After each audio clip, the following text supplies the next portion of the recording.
If you were on the internet in 2017, it was fairly hard to miss the release of Night in the Woods. This game was just about everywhere you looked. Let's players were doing playthroughs, musicians were uploading covers of the soundtrack, and don't even get me started on the sheer amount of fan art. I was 13 years old when I watched a playthrough of it online, and I was blown away. The game weaved this incredibly intense mystery into a story full of some of the most likable and interesting characters I had ever met. I didn't think about this game for 7 years until stumbling upon it again recently and having all the emotions flood back to me. But there was a slight problem. I barely remembered the plot. That's not wholly surprising after almost a decade of not thinking about a game. I remember being really emotionally impacted by it when I was younger, so now that I'm the same age as the characters in the game, I want to see if it holds up. Was this just some silly game that I was able to enjoy because I was a kid, or is it as good as I remember? Let's take a look at Night in the Woods.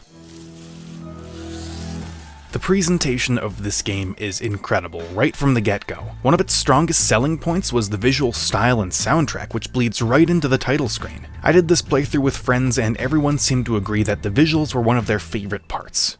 I think you'll really like this game, Andrew. It's very cute. Yeah, think Undertale, like wholesome, like heartfelt. It's very wholesome, right? This intro gives you the freedom to choose certain details about the past. These choices don't really do much to actually affect the game, but they're a great way to keep your attention while giving some minor exposition. We cut to a mostly empty train station with 20-year-old May Borowski returning to her hometown, Possum Springs, after dropping out of college. The visuals and writing immediately stole my heart. Everything is so cute and clever. The simple visuals are really charming, and May can comment on just about everything, from the character on the vending machine to the late-night show playing on a TV in the corner, Garbo and Malloy. Markets were up today. Way up. May heads towards the door, which is being blocked by a janitor. The door is almost done being fixed, with the janitor claiming it'll be done by the time May grabs him a drink from the vending machine. I love the dialogue. Everyone talks like real people with awkward pauses. It kinda reminds me of Smiling Friends, honestly. May snags a soda from the machine, introducing us to one of my favorite mechanics in the game. There are several sections where you enter a first-person perspective and have to control May's hand to interact with things. This includes everything from eating pizza with friends to shoplifting. With the janitor hydrated, the door is unblocked and May can head into town. Her parents were supposed to pick her up, but no one is here, so she trudges through the woods. Night in the Woods gives you full platforming freedom, allowing May to navigate her way over debris and dilapidated old playground equipment. You even get a triple jump where if you keep your momentum the whole way through, you can jump higher. All these mechanics remain for the entire game, allowing you to do parkour throughout the town, including on rooftops. May hops on a power line, using it to exit the park gracefully.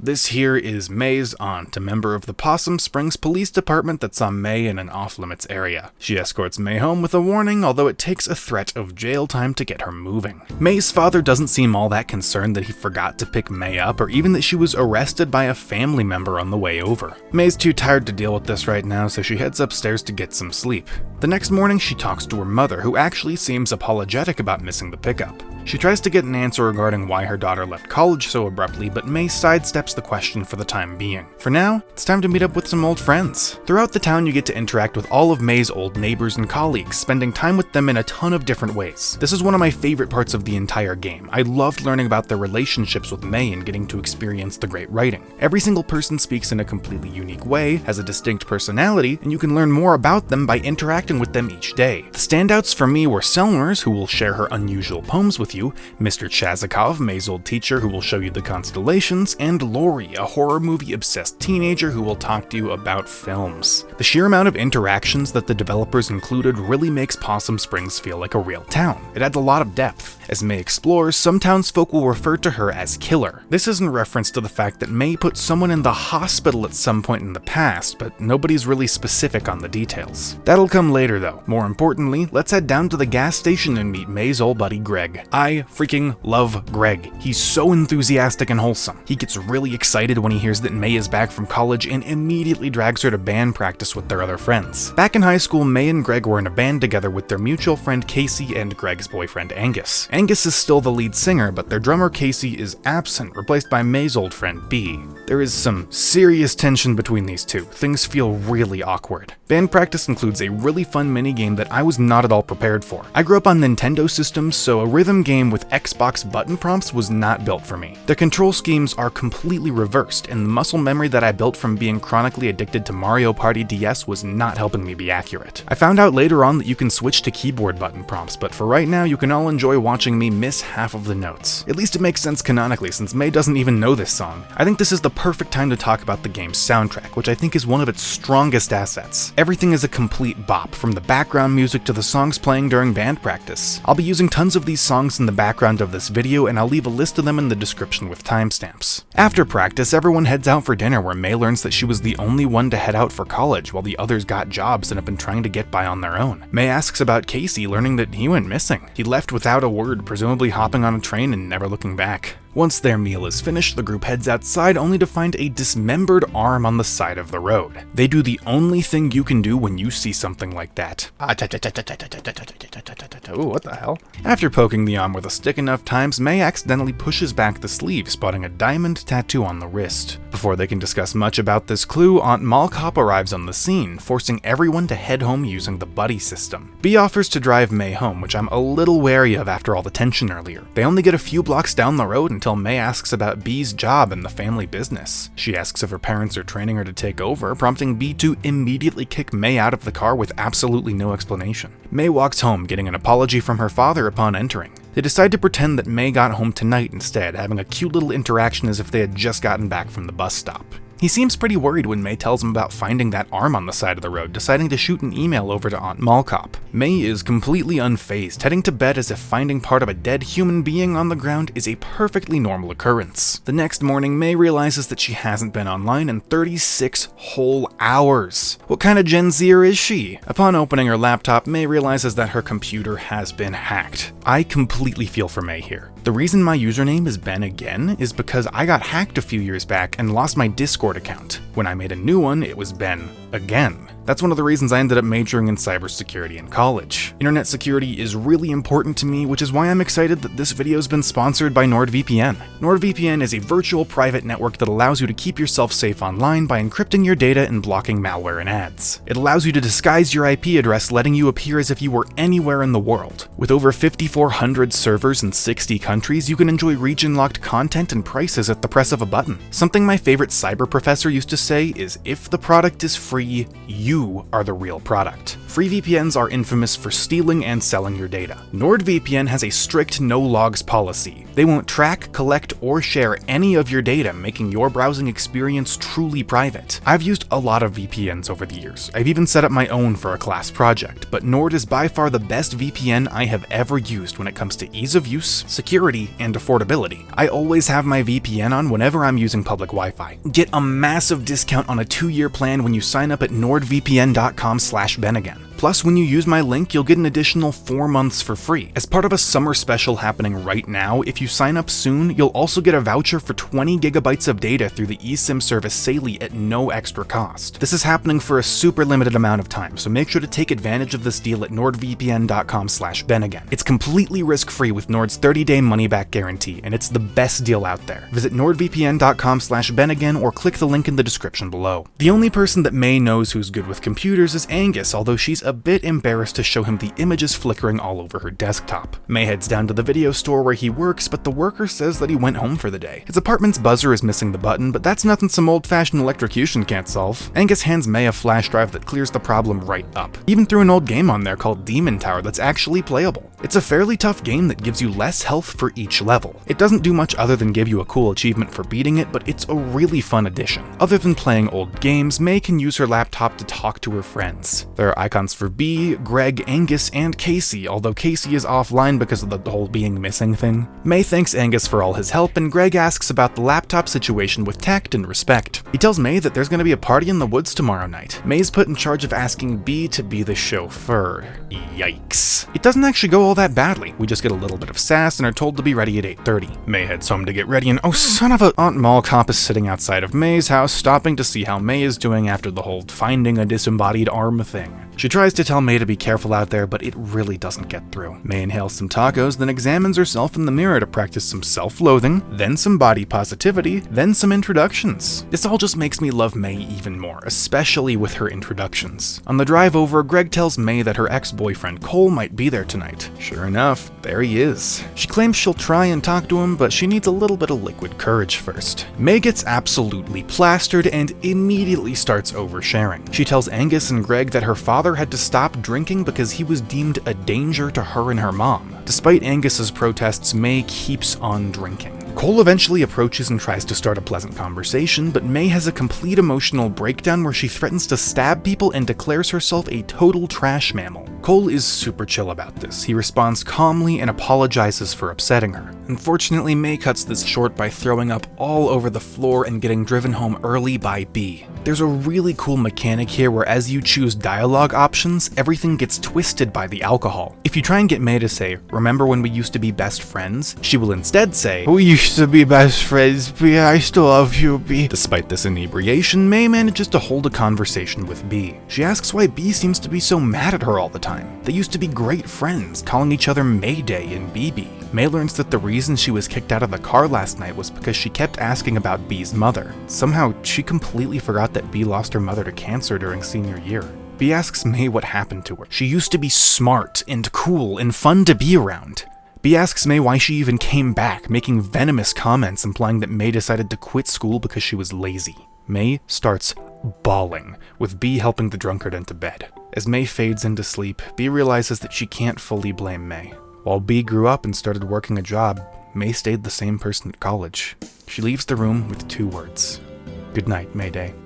That night, May dreams of destroying everything in her path with a baseball bat, from lamps to cars to signs and trash cans. She comes across a large statue of a bird, destroying that too before waking up with a terrible hangover. May boots up her computer to find an apology from B and an invitation to come say hello while she's at work. There's also a message from Greg checking in on May and letting her know about band practice. While May is bouncing her way towards her friend on the power lines, she finds an open window on a building and crawls inside. In the very back, she discovers a bunch of supplies for the spring parade that the town used to hold. It was cancelled after someone was run over by one of the floats. Sitting in a separate room nearby, May finds the float in question, Mallard P. Blooming Bro. He's full of baby rats that May is determined to feed so they can grow up big and strong. May would love to feed them a pretzel, but she's banned from the only shop in town that sells them. The owner's pissed at her for stealing snacks when she was a teenager and refuses any kind of service, even years later. With no other pretzel option, May decides to steal the pretzel in another first-person minigame. May has to slowly reach her hand over to the pretzel, grab it, and pocket it, all while keeping an eye on the owner of the shop in the top corner. If he catches her, May's little rat babies will never grow up and conquer the universe. I really like this minigame, especially because May is super nervous and is constantly shaking throughout it. It makes it slightly trickier, but it's totally worth it for the charm it adds. After feeding her rat babies, May heads off to say hi to B. Both of them apologize and seem to be on better terms than before.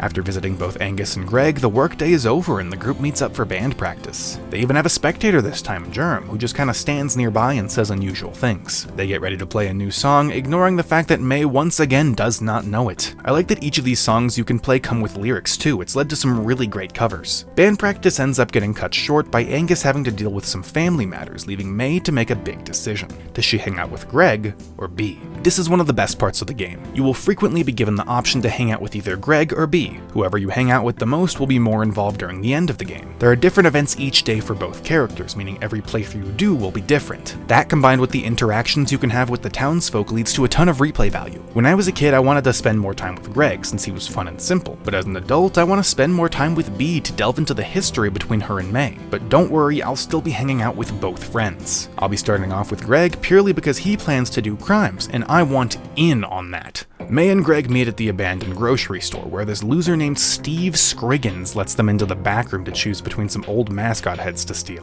After dealing with Steve making fart noises and sex jokes, they choose a head and carry it up the stairs in a minigame. They drag it into Greg's apartment before going out for some celebratory post-crime victory pierogi acrobatics. After they finish playing with their food, May learns that Greg and Angus are saving up money to move to a different town. Greg thanks May for making time for him tonight. He's been living life straight and narrow so he can keep his job and save up. He's glad to have been able to go out and do something stupid for once. That night, May has a different dream where she climbs around a mysterious town, illuminating lanterns and finding musicians. As she finds each musician, their instrument is added to the soundtrack, which creates an awesome build-up as you find more and more people. When she finds all four, something interesting happens.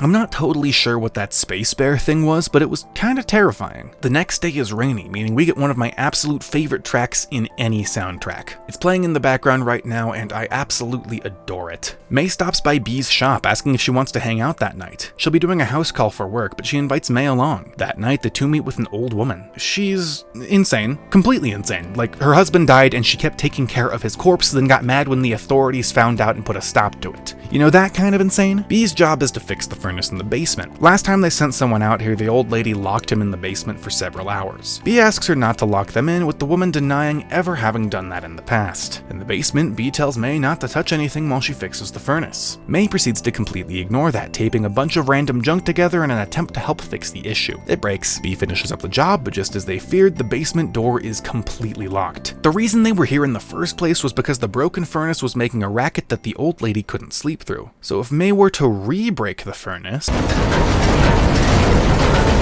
that does the trick, garnering the old lady's attention so she can free the girls. They sit on the porch for a bit afterwards, with Bee being somewhat of a buzzkill. May wants to cheer her up, so she gathers a bunch of fireflies and brings them over. This actually ends up helping, leading to the two poking some fun at the crazy old lady, while May makes 7 back-to-back anatomy puns. That night, May has a very similar dream to her previous one, just with a different environment. That's how most of the dreams will be from here on out, with May hunting down several musicians before having an unusual interaction with a large spectral animal. This time, it's a squirrel. May wakes up, talks to Angus about horror movies, then meets up with Bee again to try and rebuild that friendship some more. Germ is working at the store for some under-the-table cash because Bee is doing the work of 3 employees all on her own. That night, May agrees to help Bee cook dinner for Bee's dad. They head to the not-abandoned grocery store to choose ingredients. For some reason, Bee gives May full control of this. Now, we could choose the most disgusting possible options, but we're trying to rekindle things a little bit, so that probably wouldn't be smart. Instead, I went safe. I grabbed green beans, potatoes, biscuits, and some chicken from the meat section where May's dad apparently works. Despite my best efforts, the dinner is astonishingly mediocre. But hey, at least it wasn't bad. After eating, Bee and her father talk work for a bit. She has some things that she needs him to sign since he's the actual store owner, but he gets seriously pissy with her once she asks him to, I don't know,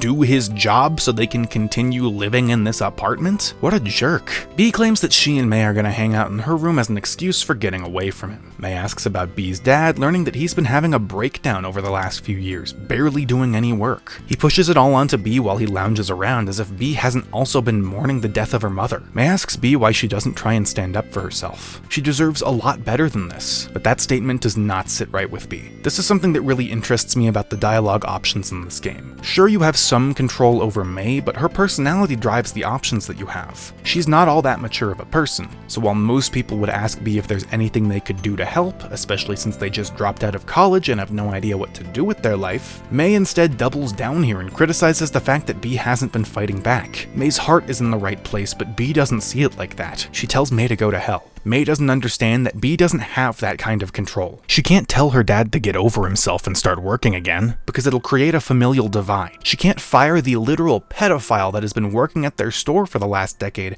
because they're understaffed. Bee kicks May out, outraged that someone with so few responsibilities would dare make any suggestion about her life. I have a lot I want to say about this interaction. May was expressing worry about her friend, and Bee breezed right past that to make the assumption that she was being looked down on by someone that she deems as irresponsible. That's rushed and really harsh. I understand that May phrased all of that poorly, but I felt as though the message behind it was pretty clear, even if the way she brought it up was kinda disrespectful. I also can't fully blame Bee because she's clearly under a lot of stress and is struggling to prevent that from affecting her interactions with others. This is such a nuanced and difficult situation that I was not expecting from a game like this. It's kinda tough to see an interaction like this with wrongdoing on both sides, and you can't do anything about it. That night, May has another dream with the musicians, this time ending with a scary spectral alligator. There are no breaks here, as the next morning May asks her mom if she's alright, with her mother flipping the situation on her and wanting to know why May dropped out of college. She's upset that May abandoned the plans that they made as a family. May's the first Borowski to go to college, and her mom is upset that she gave up on it, feeling as though all the time they spent preparing for it was an utter waste. May takes things further, telling her mother to stop vicariously living her own dreams through her child just because she was never able to go to college. Maybe May is just the most recent in the line of failures, because she only had failures as examples. I guess we gotta dive into this argument too. The only thing we've gotten out of May about why she left for college is that she didn't feel like it was the place for her. That is not at all specific, but instead of asking more questions, Mom decided to attack. The big issue that I have with trying to analyze this is that we don't have enough information. Did May actually want to go to college, or was she forced to by her parents? Was this ever communicated throughout her entire childhood? I wish May would be more open with her mother about why she left, and I wish her mother would be more understanding. We know that May isn't totally mentally stable. She went to therapy after sending someone to the hospital, and the therapist actively told her to repress her emotions. I think that led to something happening in college, but we can't get anywhere if May won't talk and her mother won't listen. These are realistic arguments, which is what makes this section of the game so difficult. For now, we can't do much, so let's just move on to something that's hopefully less stressful. Apparently today is Halloween, and a festival called Harfest will be taking place that night. Everyone's dealing with floods of people at work, except Greg, who has time to smash some light bulbs with us behind the gas station. Since everyone seems busy, May steals another pretzel for her rat babies before getting dressed up for the night's festivities. This outfit is awesome, and I love the festival even more. There are tons of activities like fortune telling, throwing water balloons at town council members, and a town history play run by B. Seems as though 3 of the actors bailed on her, so she needs some help filling roles. May has 5 minutes to memorize the script, but she wings it instead. As the play goes, we get to guess what the next line is from the options given. May gets to play an evil witch terrorizing the town. There's only 20% real history. After the play, May is left behind as Greg leaves for a date and B leaves for a business dinner. As soon as she's alone, a cloaked figure grabs a child from nearby and runs off with them. May gives chase but is stopped by Aunt Malcop, who doesn't believe her and escorts her home. That night, May's dream is different. She's alone in a red forest, walking out to a silhouetted structure that almost looks like a small shed or a large well. The dream abruptly ends with a loud noise coming from within. The next morning, May talks with her mom. Both of them apologize. May said things she didn't mean because she was hurt, and Mom took out her stress on her daughter, fearing that there might be a repeat of the hospital incident. The two make up and agree to try and communicate better. May tries to talk about what she saw last night, but backpedals to take some more time to process it. I really love how they handled this. The original argument was so intense and unfair and hard to watch, but the way they made up was really mature. I respect that a lot. Everyone took a day to calm down and then handled things like adults. Speaking of maturity, B profusely thanks May for the help the night before, making sure she conveys how grateful that she is. She knows it was a big ask.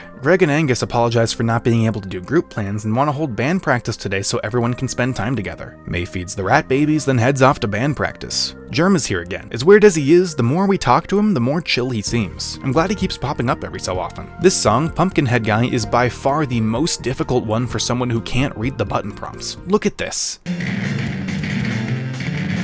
After the song ends, May confides in her friends about what she saw. They don't really believe that she saw a ghost, as she puts it, but they can tell that she's shaken up and want to help. They agree to find some time to research what might be happening. B helps May look through some old library archives of town newspapers. May manages to find a few articles talking about paranormal activities, gathering a few leads, then heading to Greg and Angus to talk about what to do next. The main lead is about the mysterious death of a miner named Little Joe. Greg agrees to help May check the Historical Society for clues, B agrees to help with the graveyard, and Angus agrees to help with a place called Possum Jump. This is one of the few things I actually actively dislike about this game. You can only explore 2 of these locations. When solving a mystery, I expect to be able to look through all the evidence. They don't set it up like the other choices where you can only choose 1 person per day and that's it for the plot point. They emphasize the fact that this is a multiple day process and that you will be going down the list. Then, they cut you off before you can do all 3 things. So when I went down the line from closest closest to furthest from my house, that stopped me from being able to go to the Historical Society with Greg. I would have liked if they could have thrown in just one extra day so you could do all 3 under these more unusual circumstances. That night, May has a more normal dream with the musicians from before. This one ends with a bird eating a fish that was flying around the level as we explored. This is slightly unrelated, but this is around the time that I found out that you can use your keyboard for the rhythm game section, so I used the bass in May's room to test it out. It went way better. The next day, Bee and May head to the graveyard to try to investigate. Bee visits her mother's grave while May looks for the grave of Little Joe. After searching every single grave and finding nothing, they hear some music from over the hill and find a group of edgy teenagers blocking the path to more graves. The only way they'll let anyone pass is if said people answer some invasive questions. They ask if either girl has ever done it, ask about their dream date, and then ask about their most embarrassing moment. You get 3 options as May. You can talk about something in junior high, high school, or college. All 3 are completely different, which contributes even more to the already insane replay value. I chose high school and will recount the tale. When May was dating Cole, they went to prom together. She tried to kiss him and somehow messed up so badly that she drew blood. She rushed him to the bathroom to try and get paper towels, but she shoved so many in his mouth that he started choking and pushed her away. So she started eating a ton of candy almonds that she shoved into her dress earlier while Cole is slumped against the bathroom wall. She started choking on an almond and tried to dislodge it, but ended up puking all over Cole. Someone walked in on them, so May panicked and started trying to flush the paper towels down the toilet, but it clogged and drenched both of them in toilet water. May grabbed Cole, both of them covered in blood, puke, and toilet water, but he ran away and left her. May ended up having to get a ride from some kid with a tractor while bawling her eyes out on the back as cars honked at them because the tractor's maximum speed was way under the speed limit. With this horrifying story over, Bee asks if they could leave now, only for the teenagers to tell them that they could have passed whenever they wanted. As the girls move further, they find that the graves are blocked by a huge gate. May uses the power of parkour and recklessness to crush it. They find Little Joe's grave, but May is disappointed that no ghosts appear anywhere. She angrily jumps on his headstone, revealing a sinkhole in the swampy land and popping the casket out of the ground. May takes a peek inside, her hands steady and unwavering, prying the lid open. While May panics, Bee spots a shaky figure watching them in the distance. It reveals itself as the same shadow from the previous night, although the girls are able to outrun it. Bee doesn't believe that it's the same figure, driving May home to get some sleep. That night, May has her weirdest dream of all. There are no odd structures or musicians, just a large spectral cat. This one can speak. It tells May that she is swimming further and further out to sea. It shows her what waits beyond, these weird space bug things. Supposedly they're blind but know that May is approaching. The cat claims that there is a hole at the center of everything and that it is forever growing, an inescapable force. May wasn't chosen to see this, it was all merely circumstantial. They will not meet again. The universe will forget May, but this cat will remember. Then, May wakes up. I have no idea what the hell any of that was about. Here's a quick reminder that even though I'm not talking about it because it would make this video like 6 hours long, there are a ton of different interactions with town folks to do each and every day. Like looking at the constellations that have weird names with Mr. Chazikov. Okay, is it Adina or Adina? Probably Adina. Okay. But that might just be because I am hungry for Adina. That's so Wow. stupid. But That was you're not. No, that was so incredible. cheesy. You're not. I'm really proud of you. That was so good. Should I keep that in? Yes. Yes. 100%. God. Yes. We will all be extremely mad if you don't. Instead of doing any ghost hunting today, Angus and Greg are busy with a date night, so May tags along with Bee to a party in a relatively nearby city. May is nervous, so Bee agrees to stay close. They go inside, do some dancing, Bee awkwardly tries to hit on someone, and May completely screws everything up in every way imaginable by trying to be a wingman with some playful banter. She completely embarrasses Bee, who sprints off into the night alone. May and the other friends split up to try and find Bee, with May threatening a group of kids in order to use their car to get onto the rooftops for a better vantage point. May eventually finds Bee sitting out by the river. She expresses worry for her friend running off alone in a mysterious town. Bee tells May that every single night she thinks incredibly hard about going to college in the hopes that she'll have a dream about it, because she'll never be able to go herself. That's why she went out to this party in a college town. Ever since her mom died, her life was over. Her dreams were crushed by responsibilities, and the fact that May ran away from college while Bee would literally kill to be in her position has been creating a rift between the two. No matter what Bee does, she's trapped in that stupid hardware store rotting away with no other choice. May reiterates that Bee doesn't even know why she left college in the first place, yet she keeps judging her like she did it for something small and insignificant. Both of them are trapped here. Something happened with May, and now she's trapped back in her hometown with everything having moved on without her. B is trapped in her dead-end job trying to support an emotionally destroyed parent because she doesn't have it in her to just abandon him. But they aren't alone. They're both trapped here, and it's better to be trapped with someone else than it is to be wholly alone. May wants B to be able to confide in her. B knows that she can be a jerk to May sometimes, even when she knows that May has good intentions. The two make up, then head home, with B truly being touched by the fact that May ran after her. That night, May doesn't dream, just as the cat said. On her way into town the next morning, May is stopped by Aunt Malcop, who has information on the arm. They ran some tests, learning that the arm was severed after the victim, a middle-aged man, was already dead. As May goes about her day, everyone comments that she looks like an absolute wreck. Her parents, her friends, random neighbors, they're all worried about her. Despite this, May still wants to go with Angus to go ghost hunting at the park. I am stoked for this. We never get to hang out with Angus, and he's my absolute favorite character thus far. The two arrive at the park and begin following the trail. Angus is a bit slower due to his asthma, but he manages just fine with a break here and there. They hike well into the night, finding a seat on a cliff. May's ghost hunting consists of sitting there and waiting for something paranormal to happen. They get to talking and look at the constellations. We learn that when Angus was a child, he grew up in an abusive household. He was hit, starved, locked in the pantry for days at a time, and convinced that all of it was his fault. He knows now that he did nothing wrong, thankfully. When he was locked in the pantry, he would frequently try to develop psychic powers to call out for help or unlatch the door. That never worked, but it fostered an interest in both the paranormal and science. He would try to use his knowledge to determine what was or was not real, which is why he doesn't believe in May's ghost. He believes she saw something, just not that it was a ghost. Speaking of which, someone has been slowly approaching the two from behind. Angus tells May not to look, then tries to introduce himself and make pleasantries in the hope that it's just another hiker. He gets no response. May stands up and starts confronting her ghost about everything she knows. After a short stare down, the two run away. The ghost gives chase but can't reach them before they get into the car. As they talk on the way home, May gets a head rush.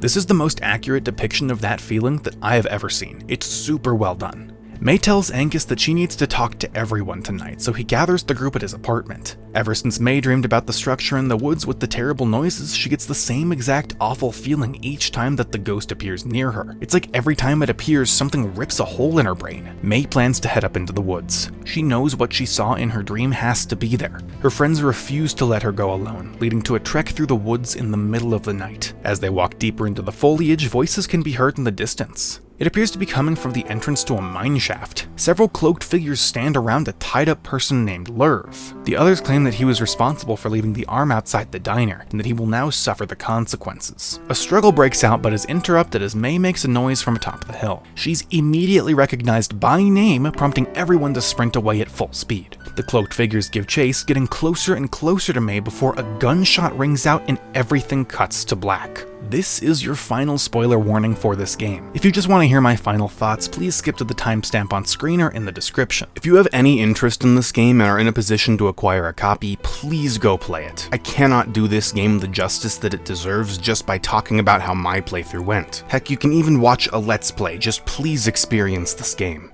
The game nonchalantly cuts to B, Greg, Germ, and Angus, all hanging out at the apartment. There's cursory talk about how bad the situation is, but nobody knows what to do. Greg hushes everyone as he hears the sound of footsteps approaching their door. Someone is standing outside without knocking. We cut to May, limping through the woods in a haze. It's a very long walk, and May looks absolutely terrible the entire time. So much so that it's unsurprising as she collapses to the ground. May is found and brought back to the church, where her friends and family talk about her while looking at her unconscious form. Everyone here are the ones who I spoke to every day on the way to the main storyline. After some mostly kind words, May is brought to the hospital to recover. An unspecified amount of time passes, with May waking up in her own bed and stumbling through town until she reaches Greg and Angus's apartment. The person standing outside wasn't one of the cloaked men, it was their injured friend. It's never fully specified what happened to May here. We know she wasn't shot, so I can only assume that she hit her head. Her friends called the cops, then Aunt Malcop took her unconscious body back to her family until she eventually woke up. B calls Mrs. Borowski and confirms that it's okay for May to stay the night. Germ heads home because he wasn't in the woods and doesn't have to worry about being stalked, but everybody else stays over. May and B share the couch, where May finally tells her about the incident 6 years ago. She was playing one of her favorite games and got really into it, but one day something just broke inside of her. The characters weren't people anymore. Everything was just shapes. Dead, meaningless shapes. They didn't exist. They didn't have feelings. They weren't real. That bled into the real world. May walked outside, and nothing was real. The tree she grew up with, the one that she always watched wave at her through her window, was just shapes. Everything she felt about it was all a fabrication from within her own mind. The people walking past weren't people, just meaningless shapes. Dead, meaningless shapes. The next day, May had to participate in a softball game, in the same unstable state, and everything was still just shapes. The picture was just shapes. Her emotions overwhelmed her. The anxiety, the fear, the anger. Before she knew it, she was on top of him, caving his skull in with her bat, and he was just shapes. His blood was just meaningless shapes. B asks if May ever saw a therapist, laughing when May tells her about the town doctor. He's a jack of all trades, but a master of none, giving mediocre help to all. He's the man who told May to repress everything. When May went off to college, she was okay at first, but things built up. She couldn't make friends. She was scared to leave her dorm or be around people, because when she was alone somewhere new, everything was just shapes. She would starve herself, then binge eat, then repeat the cycle. When she couldn't take it anymore, she went home, to where she knew everyone, where the people weren't shapes, but true people. Things were okay at first, but then the chaos started. Dismemberments, kidnappings, stalkers, and the never-ending horrifying dreams. B calms May down, telling her to try and get some rest. Her friends are there for her, and they'll make sure she gets the help she needs. But that won't work for May. May needs to fix things now. Once everyone is asleep, May leaves the apartment, telling her friends that she loves them before making her way back to the mine. To the hole in the center of everything. The ghost stops her in her tracks, refusing to answer any questions. Just standing there, staring. A crossbow bolt anchors itself into the figure's torso, a gift from Greg, B, and Angus, who quickly realized May was missing and tracked her down. The figure runs off. May protests her friend's involvement, claiming that this is her problem, but B puts a stop to that. They are in this together, and even if they weren't, every single one of them would still be there to support her. May is the closest thing she has ever had to a sister, so there's no way in hell she's ever gonna let something happen to her. They move on. The mine entrance is deserted. They take a precarious elevator down, ruining their chances at remaining hidden. As they walk further, it becomes apparent that there is far more than one person here. It's revealed that the stalker is named Ide, and he's far more aggressive than the rest of the group. May and her friends are separated from them by a large hole in the ground. Ide is pissed that Greg shot him, but his compatriots say that they're even since May was shot at before. They actually apologize for that mishap. This group is a cult comprised of many of the older men in Possum Springs. They want to help the town and keep it safe, meaning they would never try and hurt the meaningful residents. May wants to know why Ide kidnapped that kid at Harfest, why he's been following her, why she's been having these insane dreams. Then it all clicks. She knows what this hole is. The cult explains everything. 20 years ago, this mine was explored by two men. They found this hole in the ground with one of them tripping and falling in. The other called out to his friend, getting a response. But it wasn't the friend's voice. It was the voice in May's head. They call it the Black Goat, and the Black Goat needs to be fed. The surviving man, Ed, brought this message back. If they were to feed it, things would become better for Possum Springs. So they took those who would not be missed and fed the goat. And things became better. As more bad people died, more good began to happen. Vegetation became healthy and money came into the town as jobs appeared. So now every few months when the Black Goat hungers, they find a new victim to ensure the town's health. But they only take bad people. People who won't be missed. Delinquents. Troublemakers. Casey. They determined that Casey had no worth and would only cause issues. So they nipped that problem in the bud before he could even grow up. Greg prepares to shoot whoever murdered his friend, but there are far more guns on the left side of that cavern. Greg drops his crossbow as the cult rambles about how they love this town and how they are the reason that it's still here. Their sacrifices brought peace, but they're getting old. Young people need to replace the older members to keep this sacrifice going. People like May, Greg, B, and Angus. But our group isn't having any of it. The friends are allowed to leave, to think about it. They just need to remember that their identities are public, while those in the cult are not. There's only danger on one side. Before they can get out, Ide makes a desperate move. He's not going to let these kids get away with shooting him. He followed them up, grabbing May and attempting to drag her back down the elevator, to feed her to the black goat. Bee and Greg hold her steady while Angus pulls the lever with all his might. Ide is ripped into pieces as the elevator drops and the mine caves in. Despite being in pitch darkness, Angus can feel moving air. He follows it to some nearby boards with everyone prying them off. This leads to another cavern with a pool of water. May has a hallucination here, seemingly an interaction between her and the black goat. May has been trying to outrun these emotions, this pain, for so long now. But she shouldn't. She won't. Because when you lose things and it hurts, that means it meant something. May snaps out of it as they reach the end of the tunnel. There's a hole in the ceiling acting as the only exit. May is the only one nimble enough to make it out, finding herself standing next to the structure from her dreams. A well. A well in Germ's backyard. Thankfully, this weird little dude heard Greg yelling and came to check things out. He brings a rope and helps the others up. May asks if Germ can seal this well up, with him confirming that he has a way to get some dynamite. They walk home and try to return to a normal night. Once she gets back to her room, May starts typing a message out to everyone in a group chat, although no one's online. She talks about the events of that night, telling her friends that she loves them and never wants to let them go. It's quite a long ramble, and she attempts to delete the message afterward, but accidentally hits send. May wakes to a bunch of messages calling her a big ol' softie and telling her to meet for band practice today. She talks to her mother, promising to come home early tonight and talk through everything that happened over the last year. Dad is in front of the house where he talks to May about how he wishes he could have made more money so he could make their lives easier. May promises that if the workers go on strike and form a union to secure fair workers' rights like her dad wants, she'll march right alongside them. You can talk to just about everyone today, and I would highly recommend that you do so when you play this game for yourself. You can have a bunch of great interactions, like May finding out that her rat babies have grown up and are living in the abandoned supermarket. May gets one final heart-to-heart with whoever you spent more time with before band practice starts up and everyone tries to have just one normal day.